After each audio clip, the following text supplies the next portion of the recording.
Okay, welcome everybody. Welcome to another session of Views from the Field. And, it's striking me more and more that this is a project, and it's a project that's becoming a snapshot of views from the field from various teachers at this place and time. So it's a labor of love, very happy to be involved in it. And today we have a wonderful guest, a very knowledgeable person who's been in the field for a while. And I think you're going to enjoy listening to the wisdom of Mark Leonard. Welcome, Mark. Thank you, Alan. Lovely to be here. Well, thank you. I'm going to drop into a very brief introduction and then maybe allow you to flesh it out a little bit more. So you've had a career as a sustainability professional prior to moving into the field or in conjunction with moving into the field of mindfulness, and have moved from that into applying Buddhist thinking and practice to the root of the problems we face today. And that's no small task. You played a key role in establishing the Oxford Mindfulness Centre, a very well-renowned center in our field, and went on to develop a social mindfulness program, which we're really looking forward to unpacking and hearing about today, mindfulness-based organizational education, or MBOE, which it's the first of its kind, recognized by British and Dutch mindfulness standards associations that hold those standards. So that's what I have, and I know there's a lot more we could talk about. Let's see where you would like to add to that. Oh, I think I'd like to have a copy of that script so that I can condense it so well and use it again. That's quite a big question. Having had you summarize it so concisely, to know where to put to expand. I think maybe starting with how you developed an interest in Buddhism and mindfulness. And, I always like to invite our guest teachers to go as far back as you would like into your life, where that might have started. Okay, well, again, that's another story that's a bit like a concertina. It could just expand and collapse. Let me see. I was brought up in a family of Christian scientists, and many of you will have come across them in America. They're not so common in the UK, and they're very much dying out here. But there's a lot of good stuff there. But they're part of it's a set of thinking that came out of New England in the 19th century, and it's a fusion of the first wave of Asian culture, Asian thinking, Oriental thinking, fused with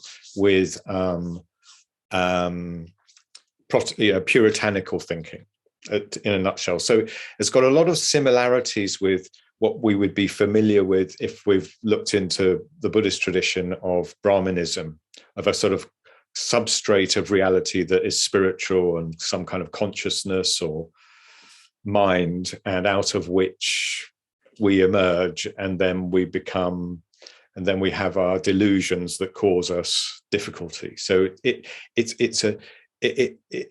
fits that set of ideas, and in many ways it's not considered to be a Christian religion at all, because it fits those ideas rather than this idea of the Trinity.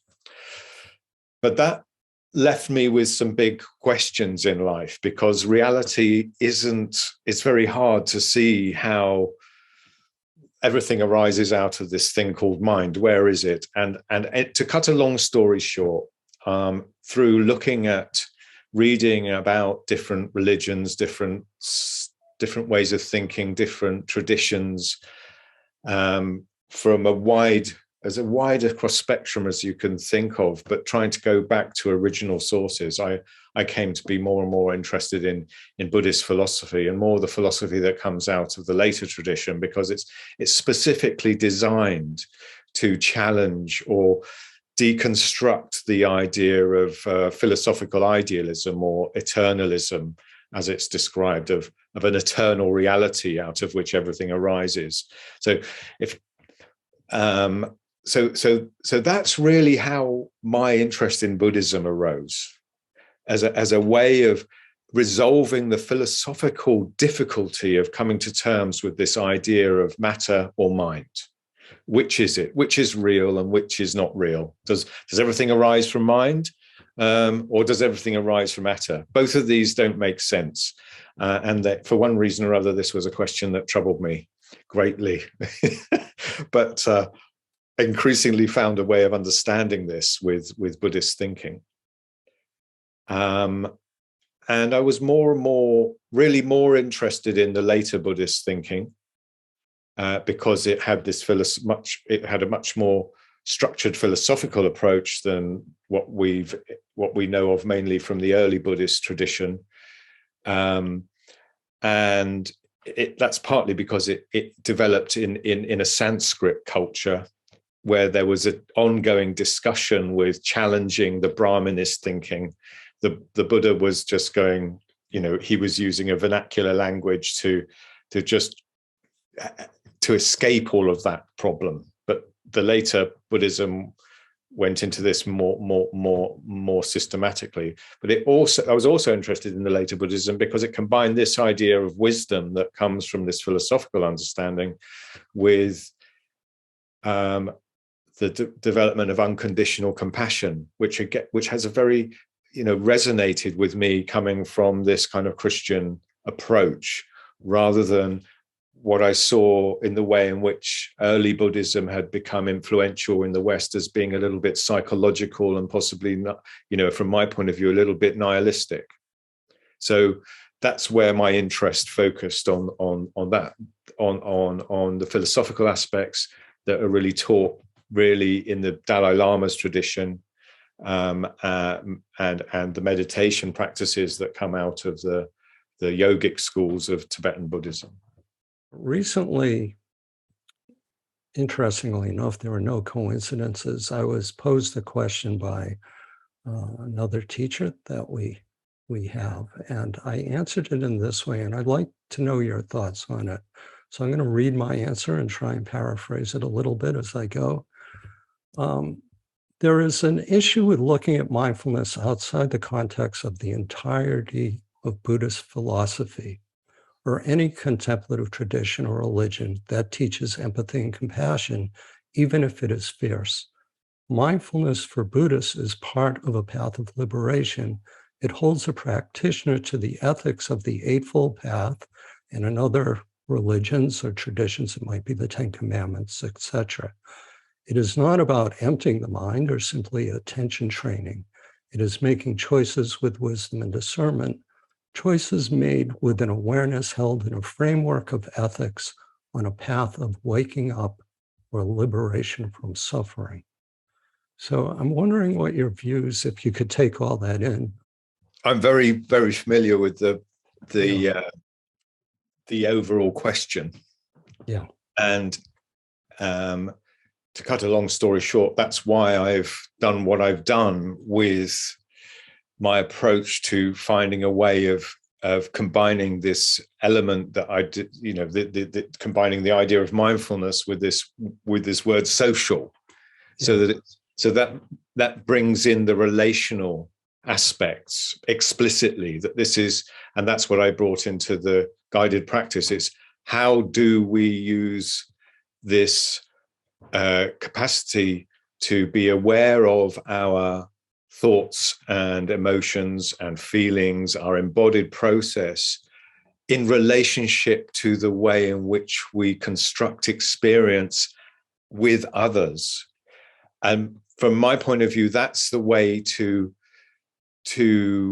I think that's the way to apply mindfulness in a way that naturally builds insight a deeper nature implicitly or naturally does that, and it naturally starts to give people an opportunity to see how to imagine the qualities, or see how they are imagining these emotional states, that and get to know the feelings of those emotional states, rather than it all being focused on this sort of individual psychological process, which I've always found I had my problem, had my issues with. And I suppose it's over the last, since getting involved with mindfulness, understanding more about mindfulness-based cognitive therapy and teaching that and adapting that as a stress reduction tool in the workplace, and then coming to a point where I felt I couldn't do this anymore because I wasn't happy with the kind of the message that goes with this, that this is all about me. This is all about how I can feel better. I came to the conclusion that the essential problem was that that you mentioned earlier, that I was trying to work with. The fundamental cause is this idea that we are all separate psychological processes, and that it's all up to us as individuals to get things done and achieve things, and that really social problems aren't our responsibility, poverty or drug addiction or all of that. That's the state's problem, or that's somebody else's problem, or that's, my duty is to improve myself and achieve things and be economically successful. And then, yeah, sure, some of that I'm prepared to pay some taxes to pay for the roads and the police and all of that stuff, so that we can all carry on doing what we're doing. So I felt that I wanted to bring mindfulness specifically to that process of self-construction. And out of that, we're naturally beginning to understand how the sense of self changes in different contexts. We're naturally beginning to understand what I think is really meant by, these key elements of the nature of reality from a Buddhist point of view of non-self. I think it's shifting self is what it is. It's rather than it's not a fixed self, perhaps. It's a self that we create in lots of different ways through the day. It's just that whenever we're asked to think about it, we think about it in a defined way. But when we actually observe what's happening, it's changing all the time. And I think that's the key learning. So I haven't really answered your question. I've answered it in a slightly different way. But I think when we see that self changing and the kind of qualities of experience that come with that changing self, we begin to naturally want to build those feelings that are ones of understanding or curiosity, and self-acceptance and acceptance of other, if you like, or kindness to our experience, that are naturally bringing these beneficial emotional or mind states. We're naturally learning to do that. So yes, I do have a problem with the extraction with it, but I don't think it's appropriate in our modern social context or modern society to lift the kinds of teaching methods that come from traditional forms of Buddhism that are around today. And we mustn't forget that it's always taking place in a contemporary context exists already. It's one that's based on the rule of law. It's based on implicit moral values that come out of a Christian tradition. So there are all sorts of things going on in the background. It's not in a vacuum, but I think we need to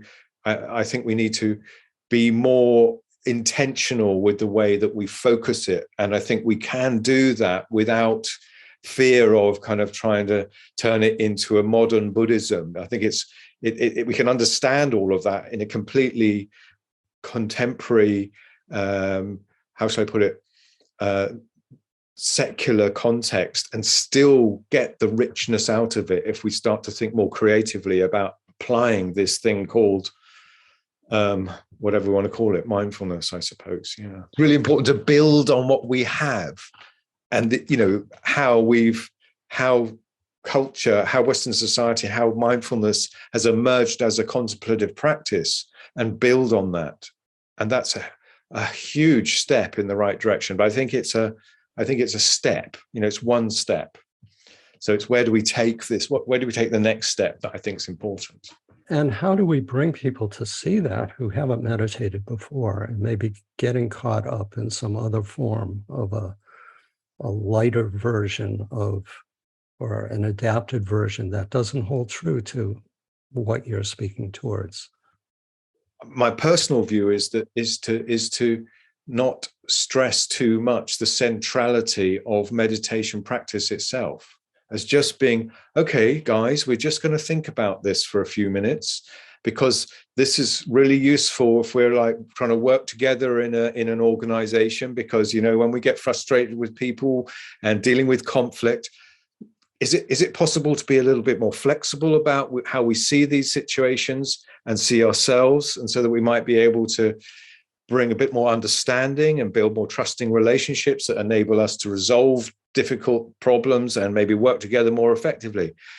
It's quite easy to put it like that. And then you're naturally, when you're saying, can you visualize these situations, and then you've got an inquiry that you can follow up as like, what did you notice? And how did your story change? Now, from my point of view, that's the most important thing. Now, if you like, that's leading people into a contemplative practice, and that can lead people into a more formal meditation practice. The program that I've developed is really trying to do that, but it's trying to do it from a mindfulness-based kind of be consistent with a mindfulness-based structure. So it's using guided mindfulness meditations to give people an education, to support an educational program, to be able to understand how simply their thoughts and emotions and their bodies are all connected, and how they're all how we're all rubbing off each other all of the time. So there's an educational element there that goes with it. That is, and there's a point at which it makes sense to start saying, we're only going to learn to really develop our connection with our awareness of body-based sensations and feelings if we start to do something that helps us reconnect with them. And that's why we need to do the body scan. We're not going to get anywhere until we actually start to do something that's going to help us develop awareness of the sensations that change in our bodies when we have different stories, when we're in different experiences, because that's the information that we've been cut off from because we've become so chronically stressed. Yeah. Been locked up in problem-solving thinking. So we've got to find a way of reconnecting to that part of our experience that is informed by feelings in the body. MBOE and what you're speaking of, mindfulness-based organizational education, you're speaking about the education piece, which is, the pedagogy of it that you're describing is moving first into, let's say, the body as the first foundation of mindfulness, and then challenging the narrative, which is a perspective that in most cases may be thinking-based rather than emotion-based or sensory-based. Mm. And it sounds to me like this is a circular setup where mindfulness practice sets it up around pedagogy, and the pedagogy informs the way you have formed the program. And it brings us kind of to this social connection that you're creating. Yeah. Forming the ultimate, maybe, intention of creating a spiritual commons, a term that I've heard you use. Yeah. So maybe you could take my interpretation of MBOE and actually. How can we create a culture where ethics are fundamental? I think the Dalai Lama speaks about this. He says, the problem that we have is creating a secular ethic rather than one that's built on religious instruction. How do we make this rational to everybody? This is rational behavior, if you like. Another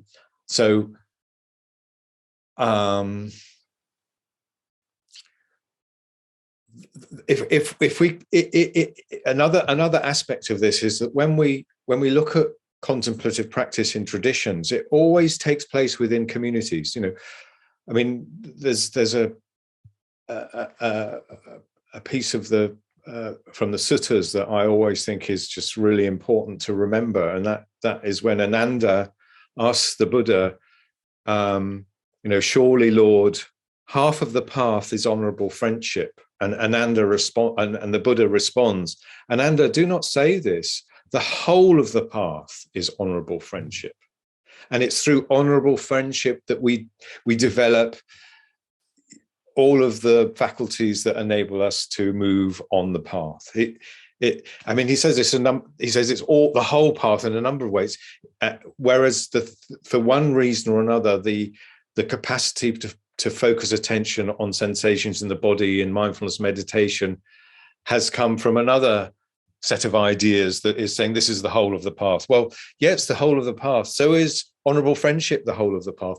So is understanding dependent origination the whole of the path. But they're all just different facets of the same thing. They're like a fractal. You can't extract them, but we can understand the fractal better when we look at it from different angles of this jewel that is impossible to grasp, but it has different facets, and we can get to understand that better when we actually look at it from different facets. So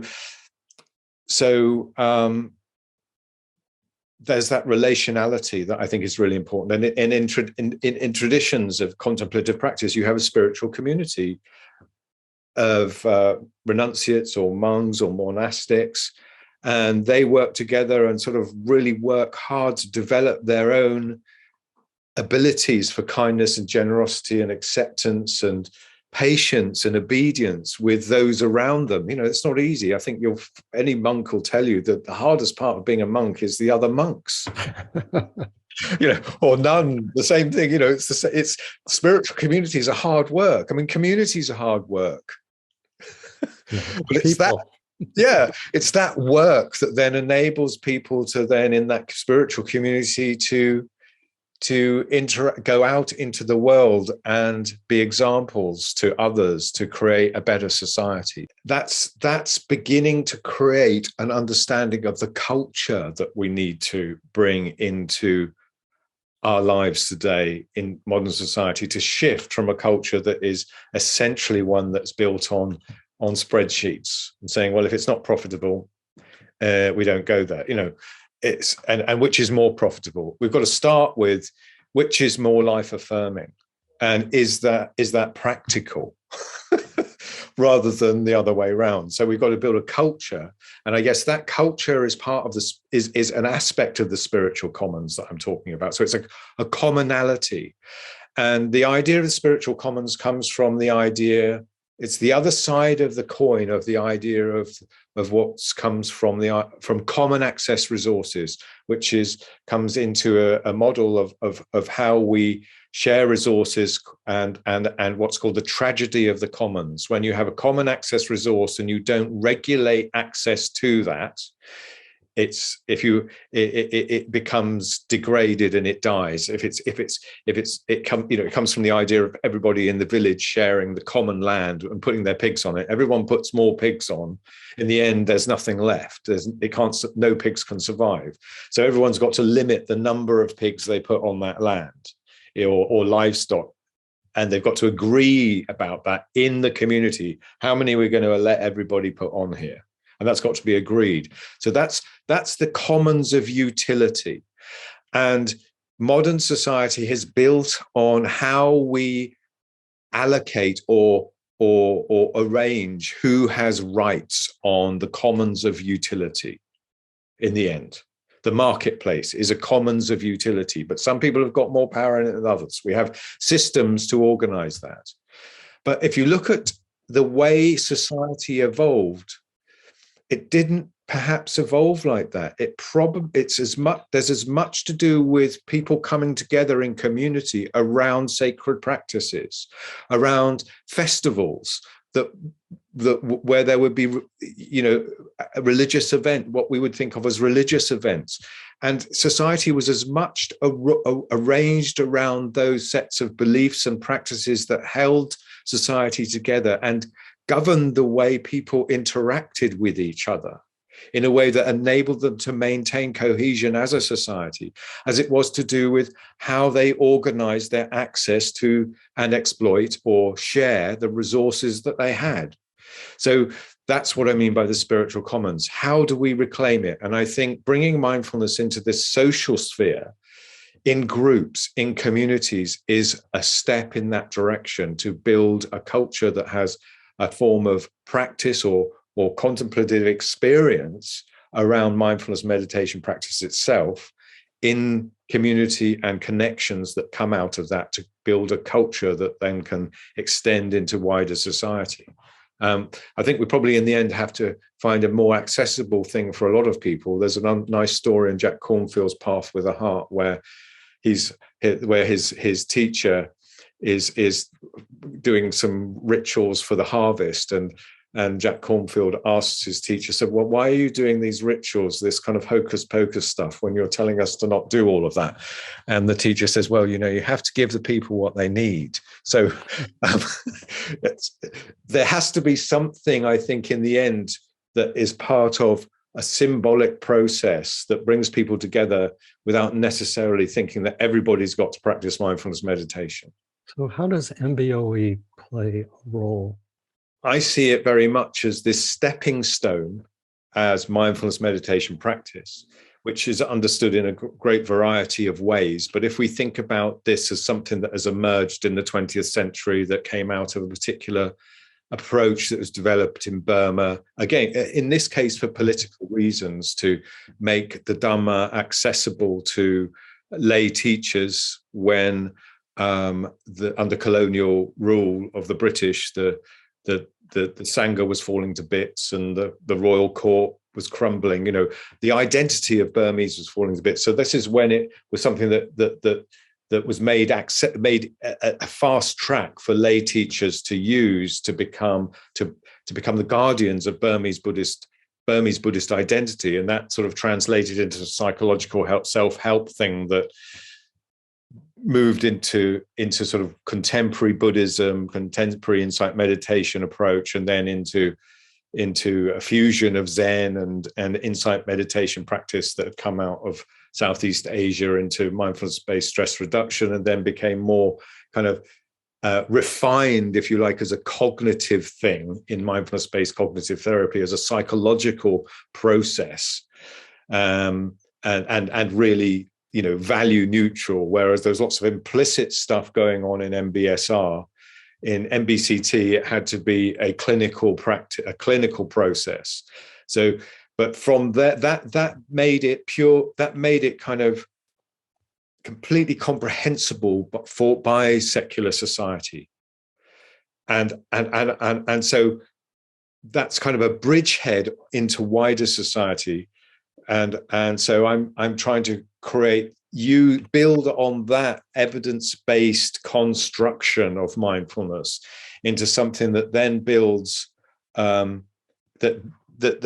we apply to our relational experience, and then have an understanding from that of how this creates a culture or community that then has implicitly starts to experience things in a more of a way that we could say is spiritual, or at least has common values of ethics, and shifts our understanding from one that is limited by spreadsheet thinking of a material world to a phenomenological world where things can change hugely quickly in complex system, in the way systems can shift through the way we interact with them phenomenologically. The way we see them changes them. It changes the way we interact with things, it changes the way we interact with each other. It's very hard to think of I mean, one story that comes to mind from the Bible is the loaves and the fishes. It's like Jesus feeds 5,000 with 3 loaves and 3 fishes and 5 loaves. Now, we've got to find some solution like that if we're going to survive this century. How do we do that? We make communities that share resources, and we make communities that put the greater good first. We all learn to bring our strengths to communities. We ought to learn to find ways of contributing to communities according to our strengths and distributing resources according to need. And that is how we're going to be able to share resources in a way that is going to enable us to have a smaller footprint and distribute resources in a way that is going to create a fairer society, both in the more developed nations and north to south. So that's the whole point of all of this in the end. And I talked to you a couple of days ago about the Buddhist long view of 1,000 years, and you very clearly said we don't have 1,000 years. How can this be achieved in your view, little by little, person by person, influence by influence, or program by program, if you will, with the little time that we might have? We can only do one thing at a time, if you like. And another analogy is the kind of, the stories of people that survive plane crashes in the wilderness. One story comes to mind. I can't remember the details, but a small light aircraft in Alaska in the winter with nothing. And they survive, but they survive by just taking one day at a time. How are we going to get through this day? They don't go, oh no, we're not going to make this. It's the people that work together in small groups, that share stuff, that find ways to solve problems in small ways. Okay, so that's 15, 20 years ago, from a sustainability background, I had nearly zero hope that we were going to survive. Maybe that message has got across now, that we are in a very challenging situation, and that's 20 years maybe too late. But in the end, it is never too late, so long as we are looking for a solution that builds on the kind of qualities of relationships that are about kindness.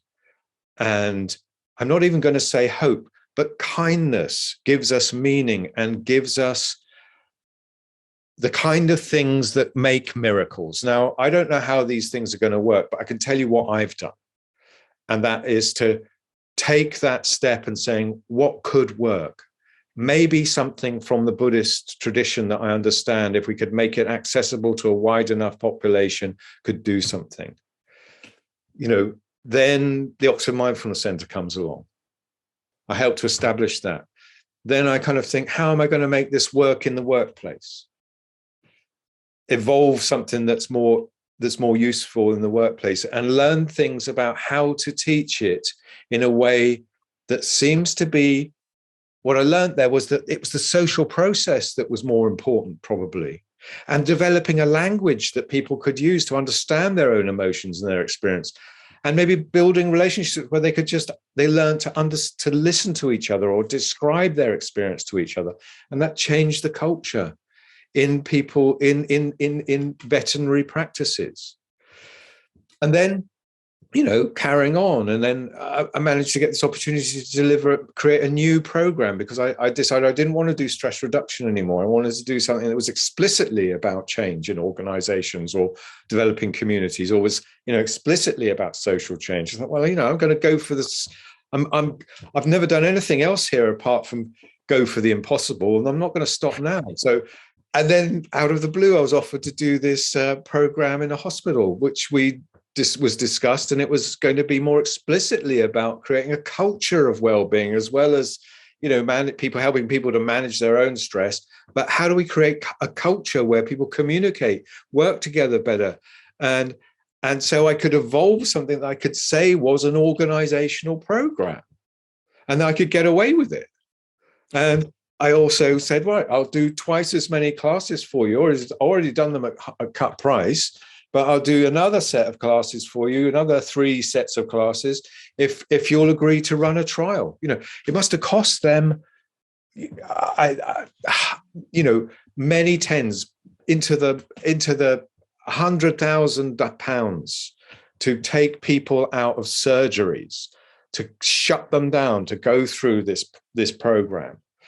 And we also got a small amount of funding to do a piece of research, and that got published, and that got published with really good results. I mean, it's the first small program, new explicit program. It's got an objective that's about organizational change, with measures that are relevant to the workplace, that is named as a new program with a new approach that also brings with it, and maybe cheats a bit, but it steals from mindfulness-based cognitive therapy. So it brings the credibility of mindfulness-based cognitive therapy with some other things thrown in.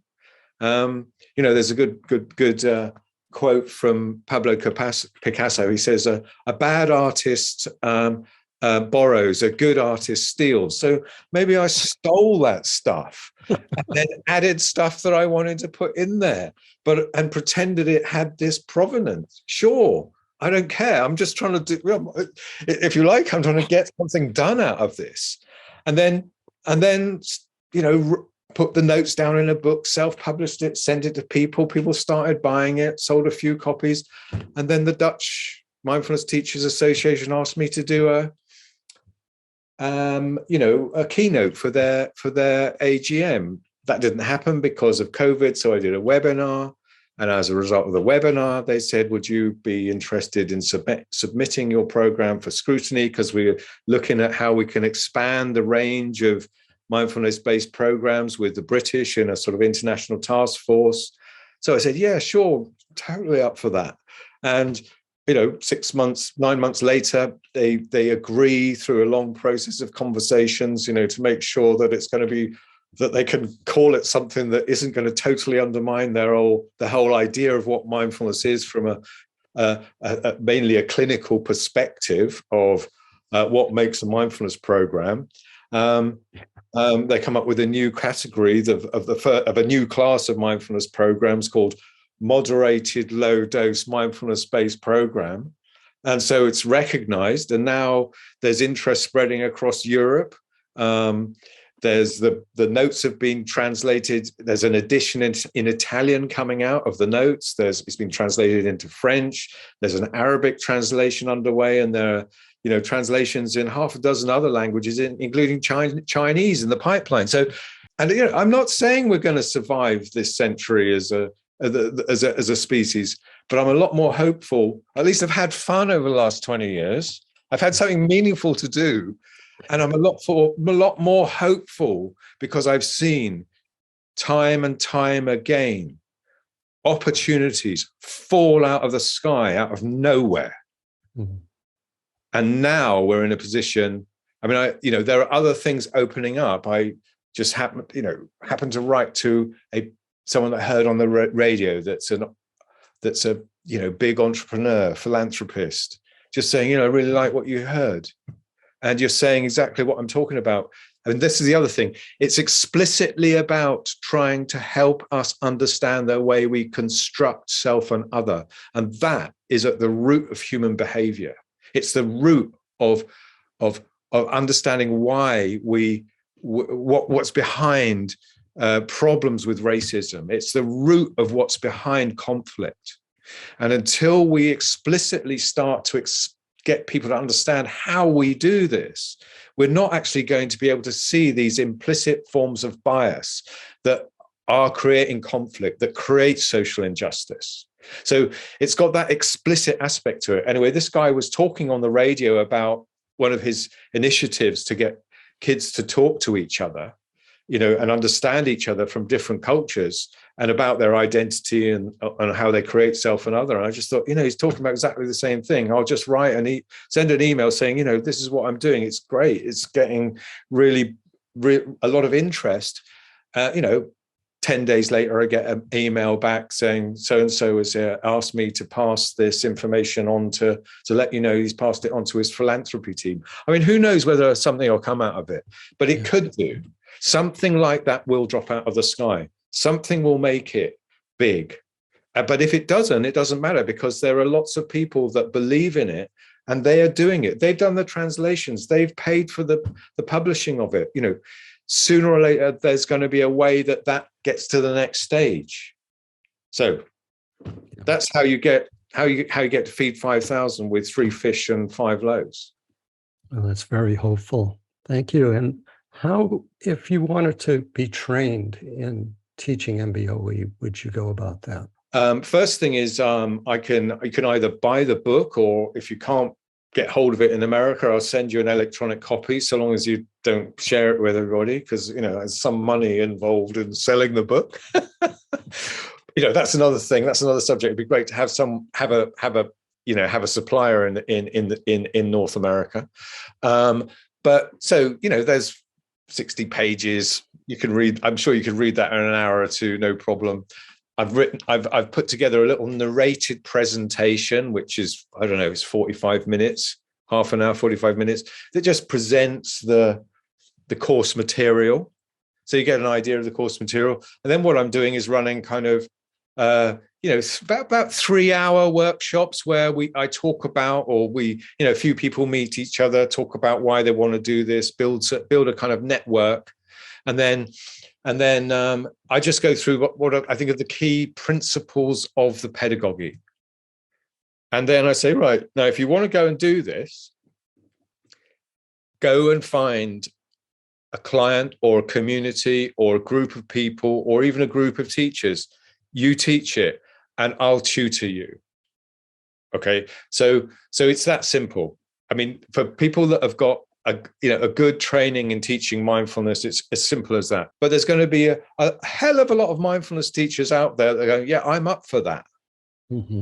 And I can see the point of this, and I can see that it's going to have to adapt the way I teach, but I've got a good understanding of how that works. If you like, that's, maybe this is, I did the first workshop I did was all-day workshop, and for a teacher and her quite a significant mindfulness teacher in the UK. And I mean, she said that she would only bring her advanced teachers to this because it's deconstructing so much of what they've learned before, but it's not destroying it. It's deconstructing and building a different approach that they've got to be able to get their heads around. And they're only going to be able to do that normally if they've had quite a lot of practice and they've done quite a lot of reading or study around the whole field to understand that it's not just this thing called sitting on your ass, paying attention to sensations of breathing. From my point of view, I'm prepared to experiment until we get it right. I'm not trying to get it right first time. I've got it wrong so many times. I'm not worried about getting it wrong. I'll get it wrong again and again and again. Mm-hmm. We'll get it right sooner or later. I mean, some of those guys might want to go and do their own thing. Fine. It's changing the way it is. It's creating a new dynamic, a new energy.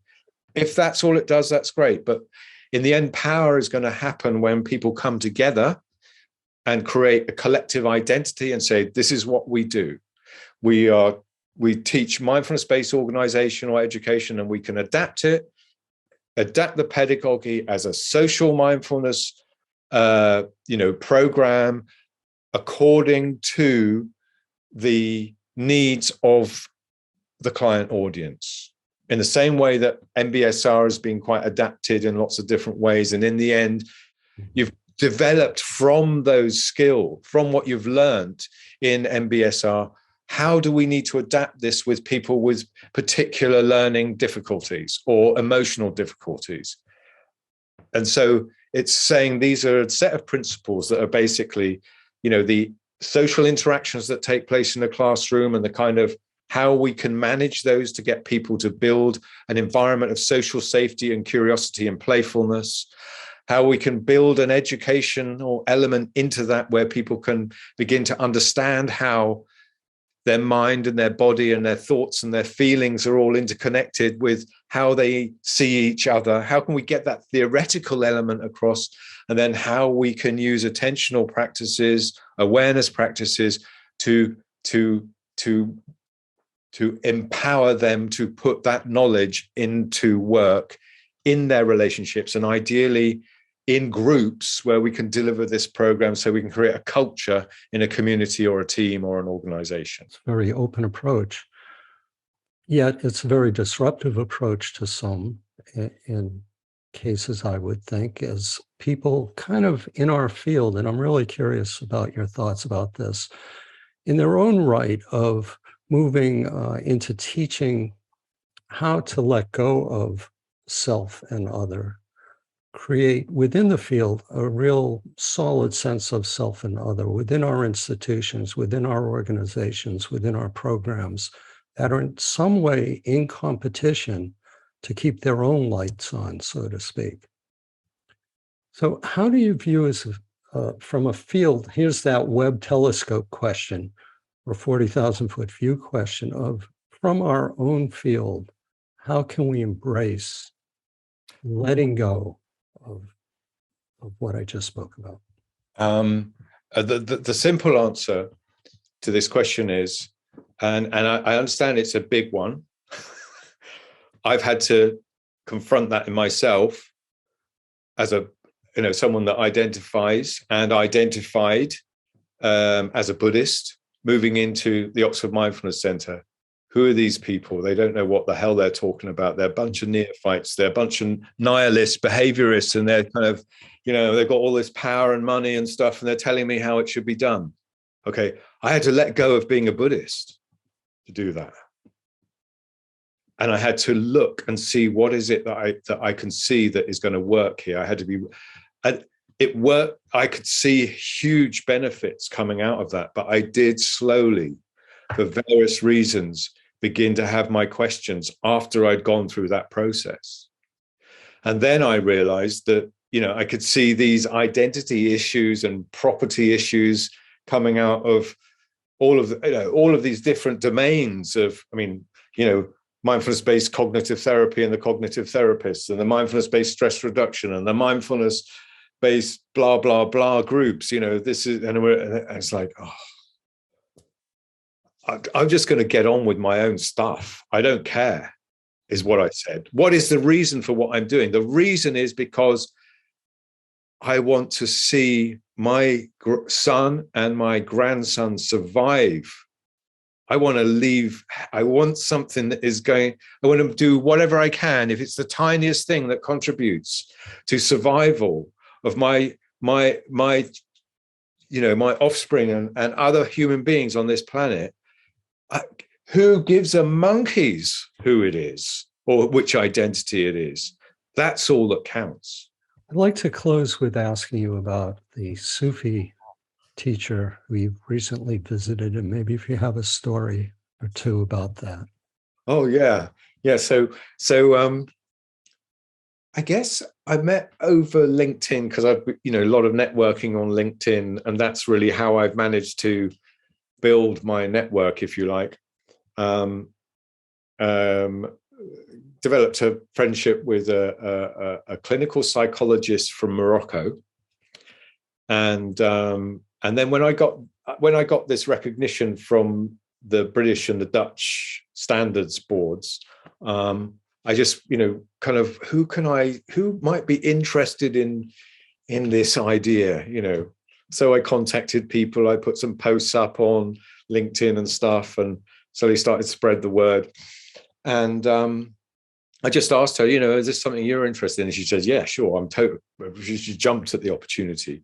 As a clinical psychologist, she's come from a place where she realized that there are real problems thinking about all of these psychological problems as an individual stuff. And she comes from a traditional, Muslim, Berber, African, Arabic culture, which is very different to our culture. So, but she's also educated in a Western psychological model. And she'd also done a mindfulness program at the Oxford Mindfulness Centre as well, and could see that was thinking about training to teach MBCT, but realized that wasn't what she wanted either, because it was still too individually focused on individual psychological process. Anyway, so it turns out that she's a member part, she has a Sufi teacher, a woman, a sheikha in Istanbul, and her sheikha is very interested in how spiritual practice can have a benefit to wider society. So she spoke to her sheikha about me, and I was invited to go and visit. And so they, spent 3 days there and having meals with the community. They have a small number of people that spend a lot of time in the community. It moves backwards and forwards. It's a kind of informal, you don't have monasticism in Islam, but you have these kind of societies, really. So it's a society.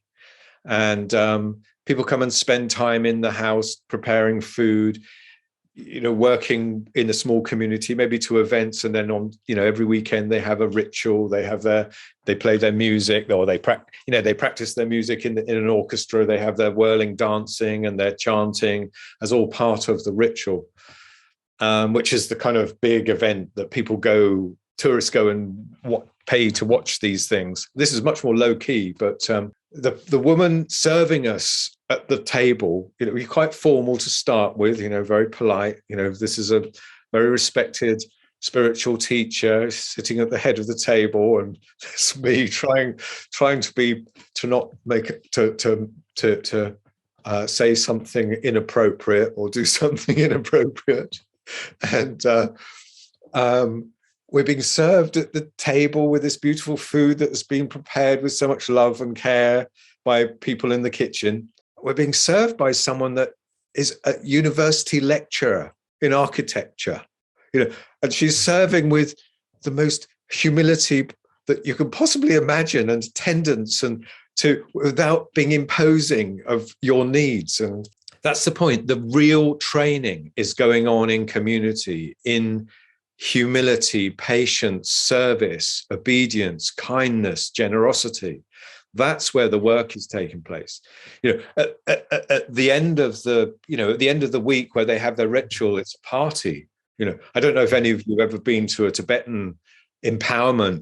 At the end of the teachings and the empowerment, it's a party. And Tibetans, they're laughing and chatting all the way through anyway. They're not paying attention anyway. It's a social event. It's where they all come together. It's very serious when it's Westerners, but at the end it's still a meal and a party, and sweets get thrown around. And if you actually look at how the Rinpoche does the ritual, he's kind of slopping it around and making a mistake here and there and laughing about it. It's kind of the party piece. It might be where everybody feels that relaxed and at ease and happy and joyful, and the chanting and the music and the dancing and the meditation is all, they're all experiencing a state where they let go of their separate sense of self and an expansive self sense of being that necessarily is a being that is an experience of love, which from their point of view, that is God. That is the direct experience they are having through this ritual of devotion to the idea of love. They're embodying it in their practice, but it's supported by this rigorous disciplined training in those qualities of kindness, generosity, humility, and service and obedience that go on. That's where the real work is going. The two sides of the same coin. Yeah, we ended up getting to a place where I was sort of saying that I had to be respected because I was being so generous to them, to allow the woman serving me to serve me, to use me as this object, this person that it was giving her benefit for her practice, and that it was very difficult for me anyway. We began to make fun of the whole thing, and in the end the whole thing became quite fun, and the sheikha became much more amused by the whole became much more of a kind of just dinner party kind of atmosphere, rather than it being all very sort of formal and we've got to be careful of it. We've got to compete about who knows more about how to be spiritual than who, sort of thing. Beautiful insight into your experience. Yeah. Just such a pleasure, Mark. Thank you so much for being here and blessing us with your wisdom, your knowledge, your experience. anybody who would like to get in touch with Mark to learn more about MBOE, we'll have a link for the website down below. And it's, again, been a real pleasure and quite a learning experience to be with you, Mark. Thank you so much. Well, thank you, Alan, and thank you, everybody else.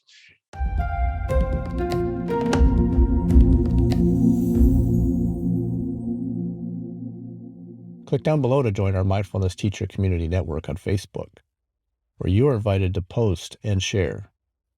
Also, subscribe to Sing to the Mountain Studio. Ring the bell so you don't miss out on future recordings.